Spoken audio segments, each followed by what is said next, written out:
What's going on, everyone? My name is Eric and this is the Get Me Out of Here vlog. Today I'm taking a trip to Colorado, the great state of Colorado, home of the Rocky Mountains. My sister's getting married this Saturday, so today is a travel day. I'm in Chicago. I'm flying out of Chicago OHare, for which I have a love-hate relationship with, but we'll get into that in a second. I'm going to show you a little bit of what Chicago OHare looks like, the airport, and then when I land, we're going to tour Denver Airport, because Denver Airport has conspiracy theories behind it. Some say that it was a government bunker built underneath the airport back in the early 90s when the airport was under construction. There's a lot of strange Illuminati murals, photographs, talking gargoyles, all kinds of quirky things in the Denver Airport. And I want to dig deeper into that. So today, come with me, it's a travel day. We'll explore two major airports in the United States, one in Chicago and one in Denver, Colorado. And Neela here is the greatest taxi driver in Chicago. So anybody traveling in Chicago, if Neela wants, I can share some of her contact information and give her an email, give her a call. She will get you to OHare better than anyone else that I know. So best taxi driver in Chicago. Go, Neela. Thank you, Eric. I've known it for years, so I can vouch. So anyway, let's get this kicked off. So OHare sign, you started? Good old OHare. Yeah. Gotta love the Chicago Tollway. Take flight and I see you when you come back. All right, sounds good. Monday night. Right? Watch this, guys. Mata chow. Oh, sign it. Mata chow, mata chow. Yeah. Sign it? Don't say that. she just caught on. All right, Neela, dhanyavad, dhanyavad. Firmalinge. She doesn't know that I learned a little language there. Learned a little Hindi. Well, this is Chicago OHare Airport, and I've been in Chicago for 8.5 years, so I've known this airport, gotten to know it very well. I know it like the back of my hand. This is Terminal 1, this is the United Terminal, and I'm gonna head towards the American Airlines Terminal to show you kind of a famous spot here in the airport. I'm actually flying United to Denver today, but yeah, they often coin this as the busiest airport in the world. It often competes with Atlanta Jackson Airport. They kind of go back and forth. Sometimes Atlanta's busier, sometimes Chicago O'Hare is busier. Just depends what time of year it is. But yeah, we like to compete, I guess. So anyway, heading towards American Airlines. There's a sculpture here, a bust of a head, and this man is Charles E. Taylor. Apparently he won the Master Mechanic Award with United Airlines, whatever that means. And they have a number of names listed here as well, employees of United Airlines. So just, you know, something that I've never seen before. I walk by that all the time, don't even notice it.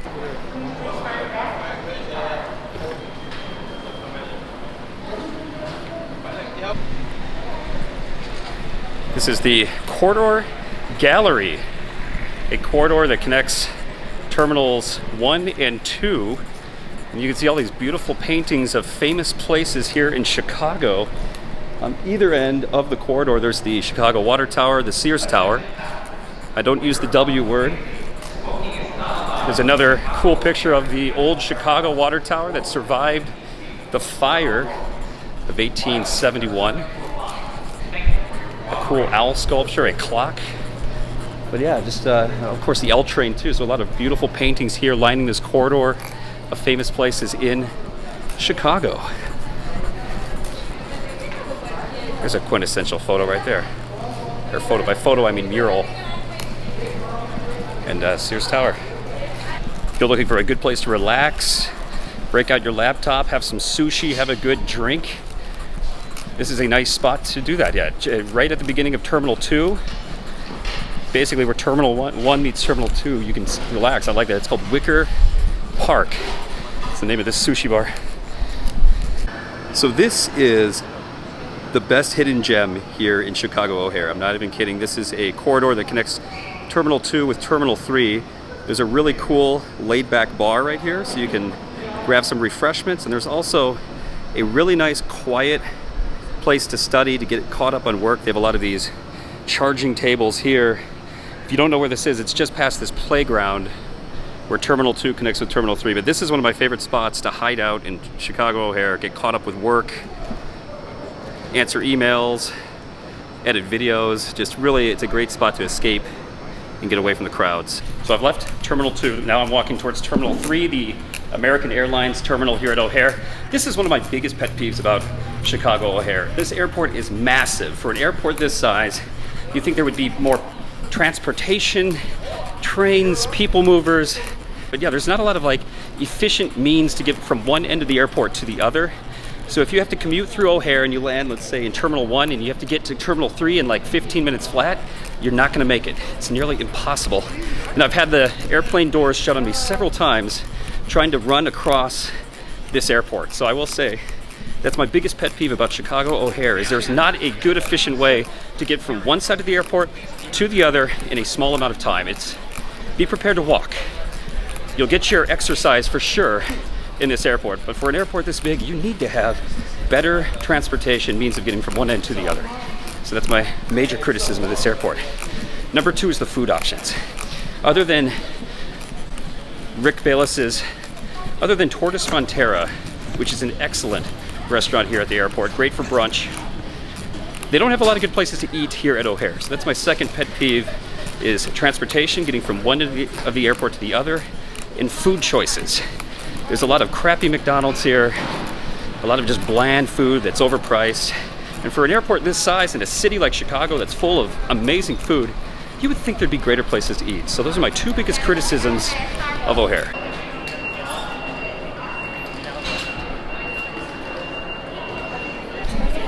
So this is probably one of the most iconic areas in O'Hare Airport. You can see all the flags above me. This is Terminal 3, American Airlines. And this was made famous in the movie Home Alone, John Hughes' Home Alone. This is where his family, Kevin McAllister's family, runs through the airport to make their plane to France on time. So if you want to run Rudolph, run it like a merry-go-round, do it like Chuck Berry, this is where you can do it at Chicago O'Hare. And like I said earlier, there is no good means of transportation in this airport, so that movie is actually true. I've had to do that sprint several times through this international flag corridor. So yeah, that was true in the movie, 100%. And I also love this piano lounge.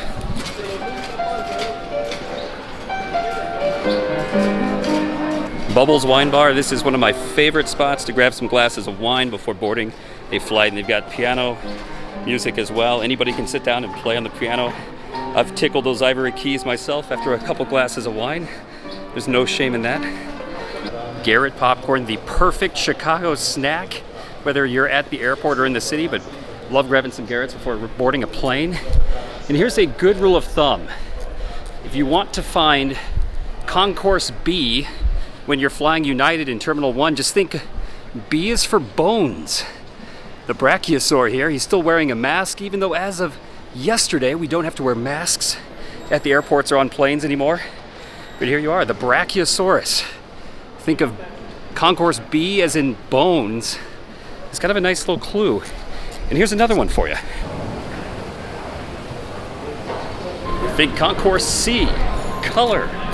So B is for bones, C is for color. It's in the color tunnel here in Chicago. This is probably actually the most famous feature of Chicago O'Hare Airport, is this beautiful colorful tunnel that they have in Terminal 1, the United Terminal, that leads from Concourse B to Concourse C. And this is the only place that has like a people mover, whatever you call these things, these automatic moving sidewalks. This is the only place that has that out of the entire airport, which they need to change. Again, my biggest pet peeve with O'Hare is for an airport this size, they don't have any automatic transportation, no automatic sidewalks, no trains, no nothing. You have to walk everywhere you go, except for here.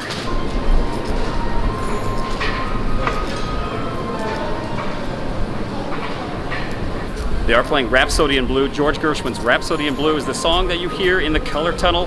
One of my all-time favorite songs, and George Gershwin is one of my all-time favorite composers in history. Look him up. And here's the other wine bar in United Terminal 1. They also have a piano that you can play on here as well. So yeah, I do like to sip on some bubbly, waiting for a flight, and play some piano here at O'Hare Airport. Well, it's been years actually since I've stopped at this Bubbles location here at American Airlines. I usually fly United because I'm a United member, but anyway, I love this bubble spot. It's been a while, and I love the piano music, so cheers to that. Oh, yeah. Like I said, the perfect breather while waiting for your flight. Just come here, have a glass of wine, relax, unwind a little bit, and departing to Denver soon. So I will see everyone in Denver, and we'll tour the airport there today as well. There's a lot of weird quirkiness to the Denver airport that I'm excited to show you. So with that, safe travels. Thank you for watching. This is Eric, and I'll see you momentarily.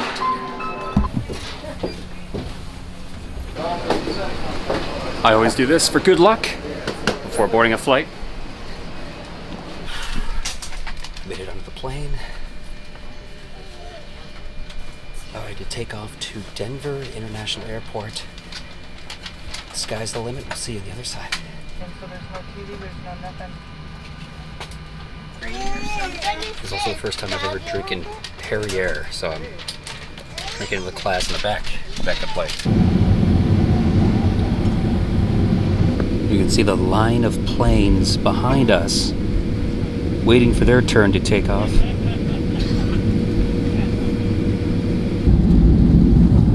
And here we go. Perfect view of OHare right there. There's the towers, the control towers, right there. And here we go, taking off.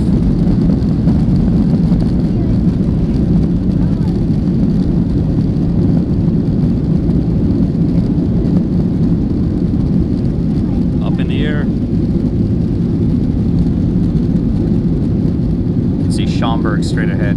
Recognize those buildings. And actually, back in 2014, I was a superintendent on a construction job right down there for CenturyLink. It was a data center that we built right off Bussey Road, right? Let's see if I can see it.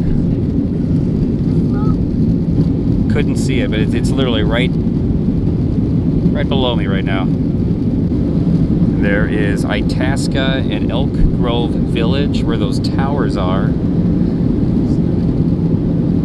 Pass by those almost every day to work.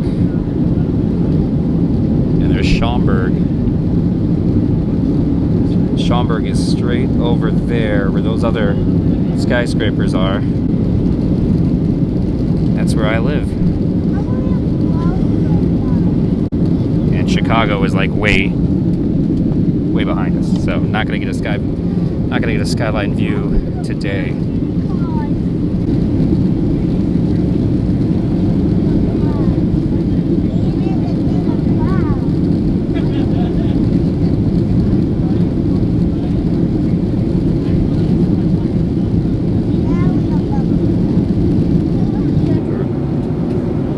My guess is that we're over Nebraska right now because they've got these circles down below in the fields. You don't see that a lot in Iowa, and I think it has something to do with irrigation. But if I had to guess, I'm guessing Nebraska is where we're flying over right now. I think we're past Iowa, flying over Nebraska. See more of these circles down below, these crop circles. And you can see here that the terrain is getting a lot rougher as we fly west.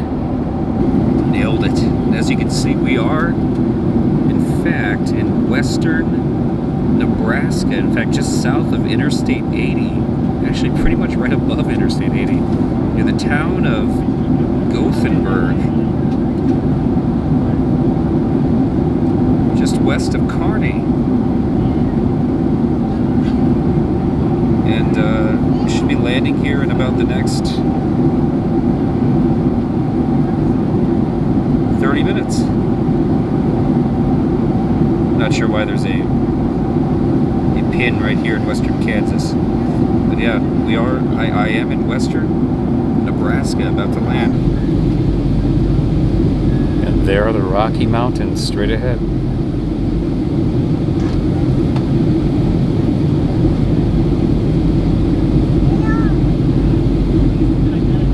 Turning.